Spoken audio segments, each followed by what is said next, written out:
kind of going over the same scriptures, but that's okay. We're going to get this word out. Walking in unity. Yes, yes. First, I got a biblical definition of unity as in spiritual oneness among believers in Jesus Christ, grounded and shared in faith, love, and purpose, rather than for informity, but model the Trinity, which is the Father, Son, and the Holy Spirit, operating in one, in unity, requiring humility, peace, and binding forces. And like you said in Colossians 3:14, put on love, the unity of spirit that binds them all together in perfect love.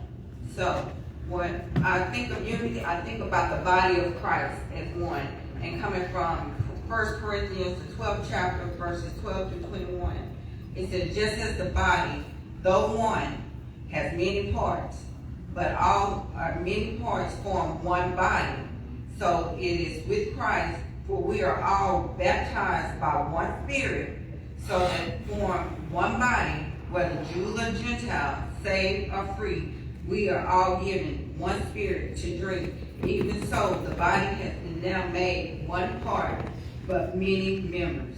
Now, if the foot say, because I'm the hand, I do not belong to the body, and it would not for any reason stop being one body part.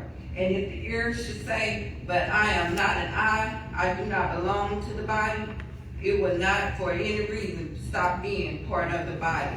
If the whole body were an eye, would the sense of hearing be? All right, if the whole body was an ear, would the sense of smell be?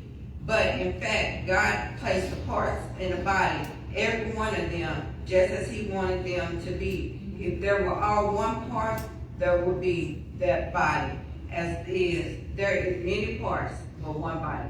In unity, we all as a family make up the body of Christ. Just because one person can be an usher, one person can be in hospitality, one person can be in, like you said, in children's ministry. We're all made in body of Christ as many members, but one body in Christ to serve one purpose, and that is to walk into unity. Amen. Go to Philippians 4, Philippians 2nd chapter, verses 2 through 14, and it says, imitate Christ in humility. Therefore, if you have any encouragement of being united in Christ, if any comfort from his love is to come and share in his spirit, if any tenderness and compassion, then make joy complete by being like-minded, having the same love, being in one spirit, one mind, and I would like to say on one accord in Christ. Do nothing out of selfish ambition or vain conceit, but rather in humility value others above yourself, not looking to your own interest, but to each of other people's interest before yours. And like I say, you always got to be selfless. Put yourself last. And put God's people first. Because like you said, Jesus came not for himself, but he came for the world. And as we walk in unity, we walk in love. And like I said, if you don't have love, you can't walk in unity. And like you said, for love, go to 1 Corinthians, the 13th chapter, verses 4. It says, love is patient, love is kind, love does not envy, love does not boast, love is proud, not pride. It does not dishonor others. It is not self-seeking. It's not easily angry. It keeps no record of wrong. Love does not delight in evil or rejoices with truth. It always protects and always trusts and always hopes and always preserves.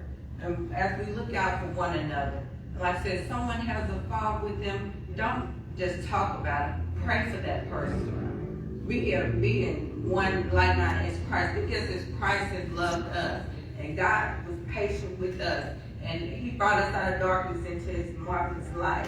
And as a family of Christ, we are all one, and we have to know we too have a past. Yeah. But yet God forgave us and brought us into his marvelous plan for life.